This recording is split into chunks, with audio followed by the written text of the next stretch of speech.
এই দোয়াটি যদি আপনি 7 বার পড়তে পারেন, আল্লাহ তাআলা দুনিয়া এবং আখিরাতের দায়িত্ব নিজে গ্রহণ করে নেবেন। আপনার সকল পেরেশানি দূর হয়ে যাবে। বুকে হাত রেখে বলি, আল্লাহর কসম এই দোয়া আমি ছেড়ে দিই না। তোমরা এই দোয়াটা শোনার পরে সাথে সাথে শেয়ার করে দিবা। আমল না করেও সওয়াব পাবা, তোমার একটি শেয়ারে আমল না করেও সওয়াব পাবা। আল্লাহ তাআলার সওয়াব দান করবেন, রিজিকে বরকত দান করবেন, মনের আশাগুলো পূরণ করবেন।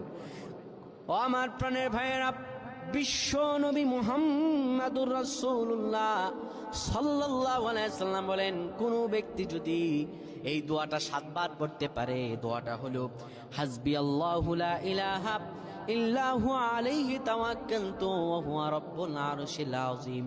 কোন ব্যক্তি যদি এই দোয়াটা পড়তে পারে খালেস অন্তরে সকালে 7 বার আর মাগরিবের পরে 7 বার পড়তে পারে, আমার আল্লাহ রাব্বুল আলামিন বড় বিপদ থেকে তারে বাঁচিয়ে দিবেন।